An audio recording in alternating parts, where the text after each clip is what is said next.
The Bing Crosby Show for General Electric.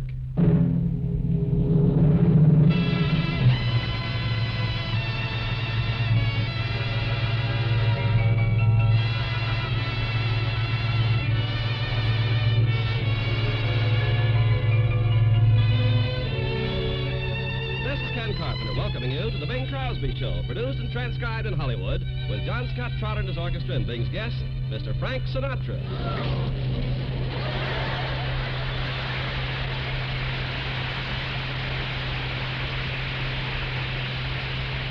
Milked that pretty good. You really did. All brought to you by General Electric, neighbors of yours who believe there is no limit to progress when people work together.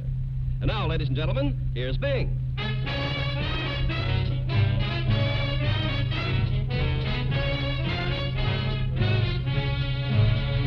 Baby mine, I get so lonely when I dream about you. Can't do without you. That's why I dream about you. If I could only put my arms about you, life would be so fair.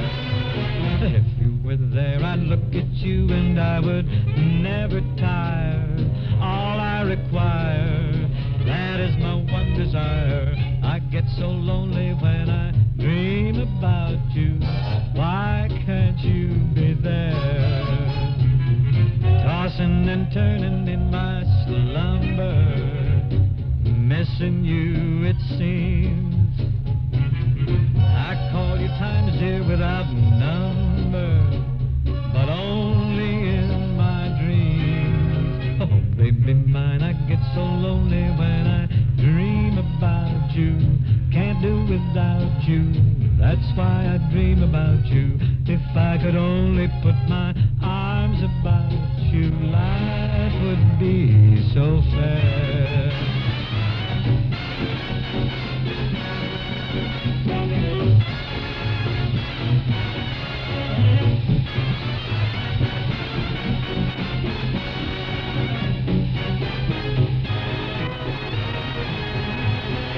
Baby mine, I get so lonely when I dream about you. Can't do without you. That's why I dream about you. If I could only put my arms about you, life would be so fair. Oh, baby, my life would be so fair. Oh, baby, my life would be so fair.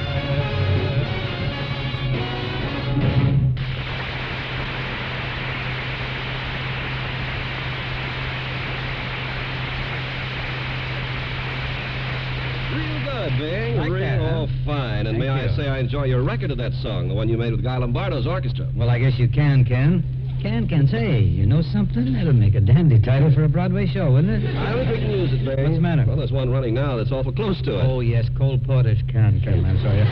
Gosh, it's getting so tough now to think of anything new nowadays, isn't it? Well, I don't know about that. I read in the paper the other day that a Los Angeles man got a patent on a flying saucer. Kidding? Yeah. A real patent? Real patent. On a real flying saucer? Certainly. Right from the United States Patent Office. Patent number 171,509 to be exact. Are you going to tell me you remember that number just from reading it in the paper? Oh, I have a very good memory for figures, Bing. Son of a gun. Well, I report a lot of license numbers to the police for different things, too. Oh, you're a genius. Either a genius or a pest, I don't know which. Well, I just can't see not reporting a car speeding away from a bank holdup or one with too much smoke coming out of its exhaust. Oh, you're a good citizen. I try to be. But to get back to the flying saucer, Ken, I suppose it's just a matter of time until we'll all be going to our tailors to get fitted for our space suits. There's a lot of space in that one you're wearing. I'm expecting a couple of friends. Well, I'm sorry, Bing. I was just trying to get even for your referring to me as a pest. Oh, now, Ken, don't let it upset you. I didn't mean it at all. I think I will go along over the song we've got here. It's a nice standard. It was written by Johnny Burke and Jimmy Van Heusen. This tune is called Imagination. I recorded this some time ago for the Decca people. It's record number 21854 to be exact. Phone that number to the police, will you, Ken? They will if you sing it too fast. You're a musical Javert, aren't you? John Scott, let's go.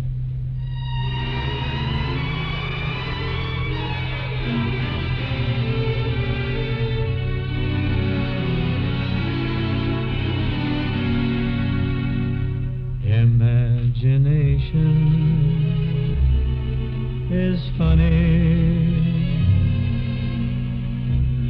It makes a cloudy day sunny,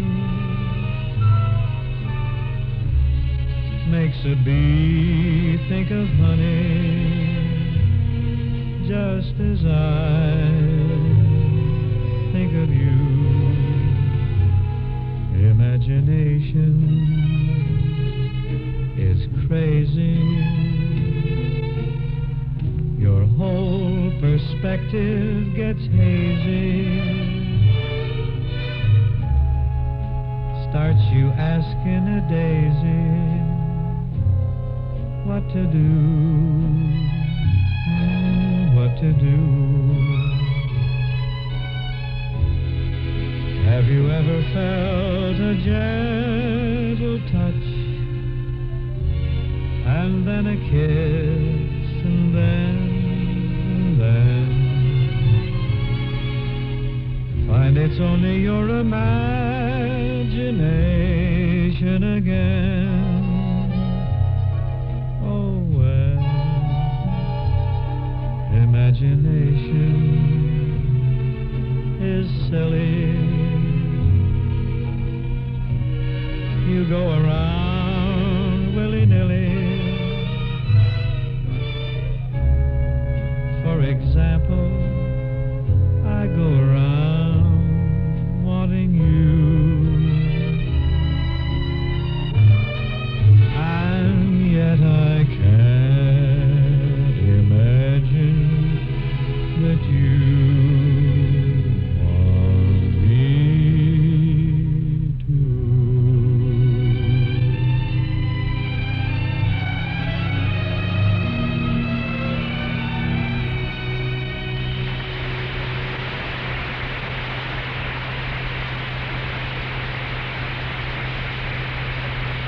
Now, ladies and gentlemen, pursuant with our established policy of always being first with the latest, we now present the gentleman who last Thursday night won the Academy Award for the Best Supporting Actor for his performance of Maggio in the motion picture From Here to Eternity, Mr. Frank Sinatra.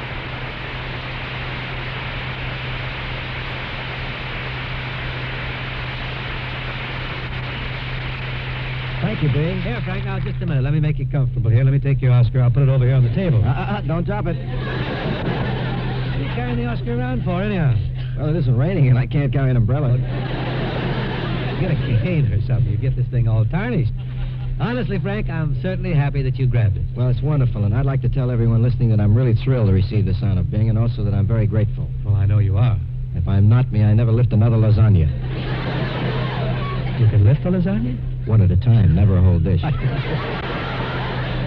Frank, speaking of lasagna and Lola Brigida and other Italian delicacies, I'll bet there was great rejoicing at the Villa Capri last Thursday night, huh? Yeah, it's still raging. Viva la Frankie, viva la forza, Frankie. You know something, though, Bing? If What? I had lost, they were going to fly spaghetti at half-mast for a whole year.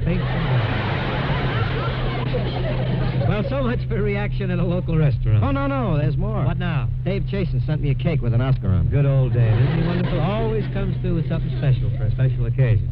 Now, to switch to New York, tell me, how did Toots Shore take your victory? He was delirious. That's normal for Tootsie. Tootsie is 250 pounds of pure love. Well, just a dash of cognac, too. Tell me, Frank, were you nervous when you went to the Big Dunes at the Pantages Theater last Thursday night? I was delirious, too, Bing. Naturally. All the excitement, the Sure. searchlights, the crowds, and the glamour, and the sharp staccato sound of fingernails being nibbled. Oh, yes. The popping of General Electric flashbulbs. Oh, we must have you back. Anytime. Now, Frank, not to intentionally bring this interesting discussion to a close, but would you like to sing a song for us now? Well, I don't know. Should I sing a song or recite something from Hamlet? I think Hamlet might be a little ponderous, Frank, a little heavy, ponderous. yes. Why don't you open up with something light and frothy, like The Boy Stood on the Burning Deck, then you could ease into Hamlet later. What do you mean, later? At the Villa Capri, after the show. Oh, fine. Okay. The boy stood on the burning deck. The boy stood on the burning deck. God, quick, cue this boy into a song. The flames leaped up around his neck. All but him hit it red.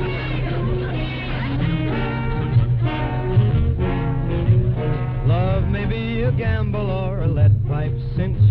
Leave your heart a shambles, never give an inch. But however it goes, when it's under your nose, take Take a chance, take a chance, take a chance. Love may be a fire or a puff of smoke, moments of desire or it's go for broke. But however it's planned, when it's close as your hand, take a chance, take a chance, take a chance. You may be the one in a million who is lucky to win that prize. You may be the one in a million who gets hit between the eyes. Love may be the ocean or a drop of rain, soothing as a lotion or a constant pain. You won't know what you've got till your heart's on a spot. Take a chance, take a chance, take a chance. Love may be a double or a base on balls, tiny water bubble or Niagara Falls. Though the cards in the game never turn up the same, take a chance, take a chance, take a chance.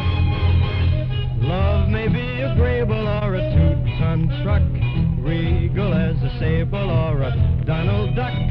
But you mustn't avoid what's as basic as Freud. Take a chance, take a chance, yeah.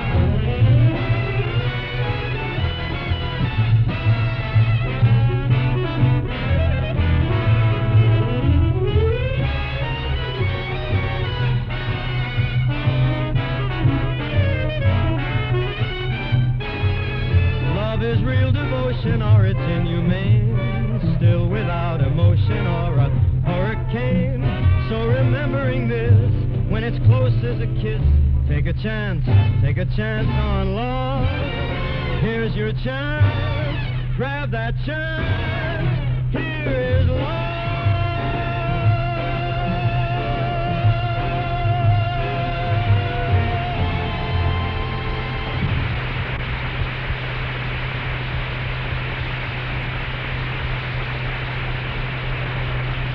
That was Take a Chance, rendered by Frank Sinatra, a dramatic actor who also sings. Very nice, Frank. You know, singing's fun. Always remember that. It may be a nice thing for you to fall back on someday. Oh, no, listen, Bing, don't get me wrong. When you do a dramatic part in a picture, you kind of change. A whole different thing comes over you. Yes, I know. I won an Oscar, too, you know. Yes, I keep forgetting that. I don't. Forgive me, I'm still confused. You know, the crowds and the glamour. Oh, yes, and the GE flashbulbs popping. I know. Come to think of it, Bing, I understand that you're working in a very dramatic picture right now. Yes, matter of fact, I am working in quite a serious piece. It's called Country Girl, and in the picture with me are Grace Kelly and William Holden. William Holden. Say, that name sounds familiar. Good. He's the guy who grabbed the Oscar for the best actor. Oh, yes, I'm confused. I'm Crosby. I've always wanted to meet you. I hope you're not disappointed. No, I'm confused. Oh, yeah. Anyhow, Frank, congratulations again on your winning the award, and what do you say now we run through some old tunes, you know, like we did last week? Your wish is my command. Friends, Mr. Sinatra and I will now sing a medley of 3 well-known selections. Till we meet again, meet me tonight in Dreamland, and there's a long, long trail. Mr. Trotter, if you please.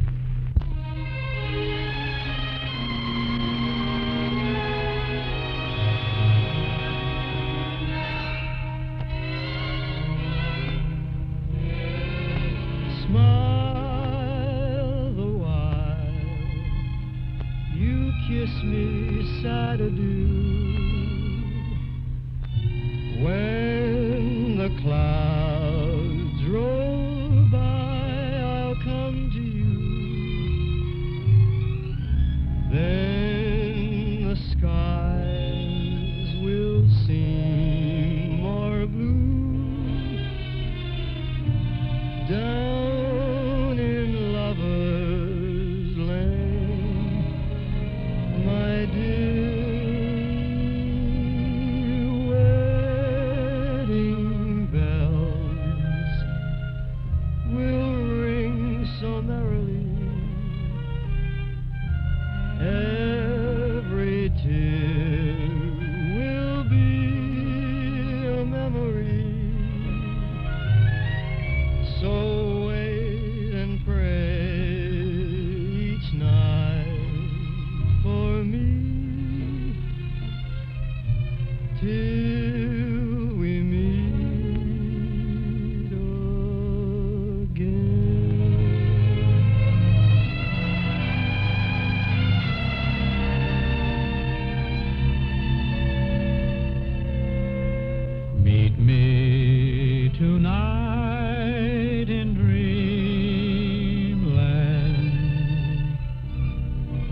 under the silvery moon. Meet me tonight in dreamland, where love's sweet roses bloom. Come with the love light gleaming in your dear eyes of blue. Meet me in dreamland, sweet dreamy dreamland. There let my dreams come true.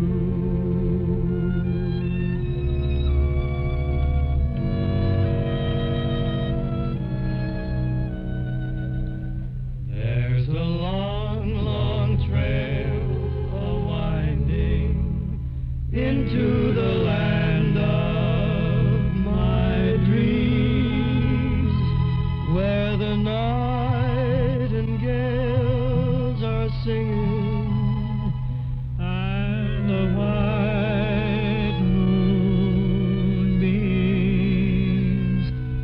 There's a long, long night of waiting until my dreams all come true, till the day when I'll be going down that long, long trail with you.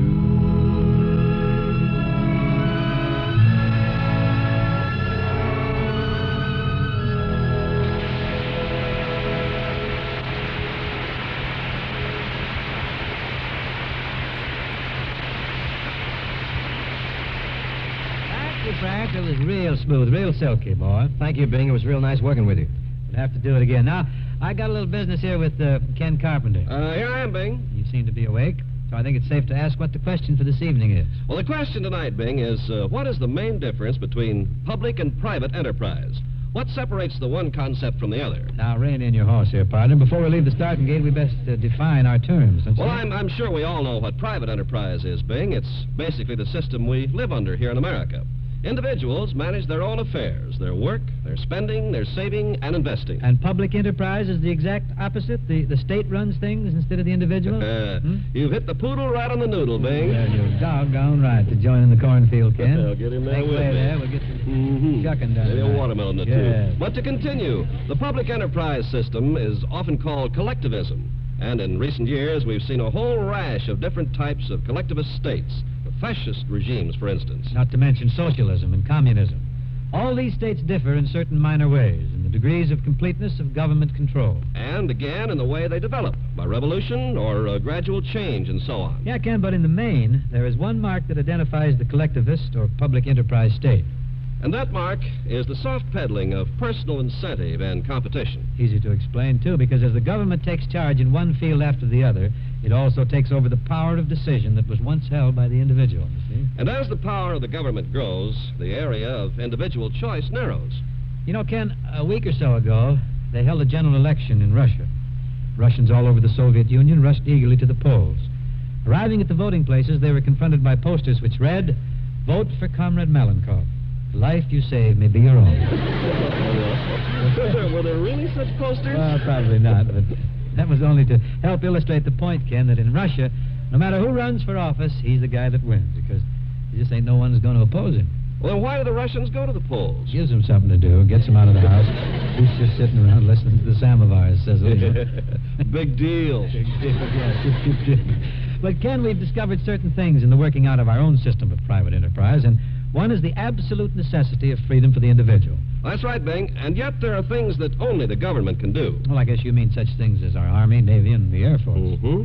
And there are other things that are government-run, like the post office and whole road building, public schools. Yes, and the delicate, dangerous art of dog catching. Mm-hmm. Netting the collarless pet. Luring the hound to the pound. At any rate, we found found out we get along better if business is left to the people who make it tick. Workers and managers, buyers and sellers. We have a more efficient operation, more goods, finer goods at lower cost, a higher standard of living, greater progress. In other words, the people are served best, and they still have the greatest of all freedoms, the freedom to choose. But Ken, the tempest keeps right on fidgeting here. We haven't reached a firm conclusion. Well, allow me, Bing. Our summationist is now going to sum. We've talked about private enterprise versus public enterprise, or collectivism. The difference being that in private enterprise, the individual manages his own working, spending, saving, and investing. Under a collectivist system, the government manages these activities. Now, here in America, we're essentially a private enterprise system because a free economy has proven itself to be the best for us. To sum it up in 2 words, it works. Ken, we said all that? We sure did. Well, no wonder my lower lip is sagging like the wave on a swill barrel here. But Ken, you and I and my pendulous lower lip had better take a hiatus while John Scott and his enterprising crew breeze through that old favorite, The Breeze and I, formerly Andalusia by Lecuona.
Thank you, John. And men, that was very beguiling, very Andalusian. Here's a new ballad of French origin. At least the melody came from France. The record that gave it impetus over here was one by Miss Vera Lynn, English artist. And it's a good one, too.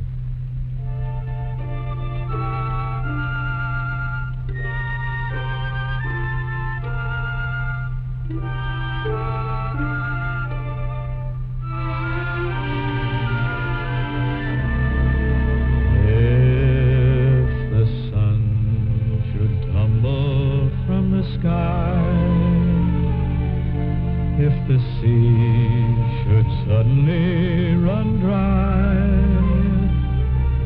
if you love me, really love me, let it happen, I won't care. If it seems that everything is lost, I will smile and never count the cost. If you love me, really love me, let it happen, darling, I won't care. Shall I catch a shooting star? Shall I bring it where you are? If you want me to, I will. You can set me any task, I'll do anything you ask. if you'll only love me still. When at last our life on earth is through, I will share eternity with you. If you love me, really love me, then whatever happens, I won't care.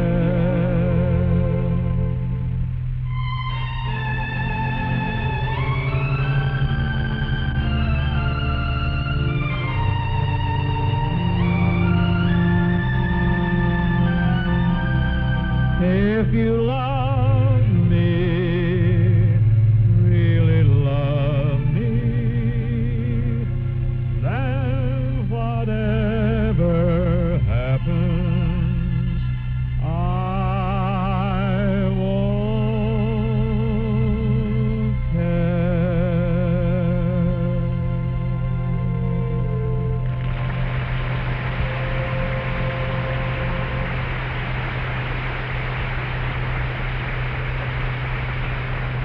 Well, it's closing in on closing time now, friends, and we got to cut on out. But we hope to see you all again next week, same time, same place, when our guests will be Messrs. Gare and Lynn Crosby. Crosby. Till then, good night, and thanks very much.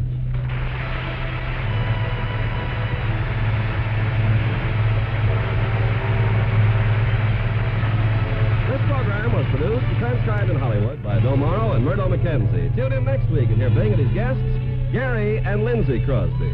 The Bing Crosby Show is brought to you each week by the people of General Electric, who believe there is no limit to progress when people work together. And at General Electric, progress is our most important product. And remember to join and serve your 1954 Red Cross campaign. Not everyone who needs aid can come to you personally, but you can help. Answer the call. Join and serve.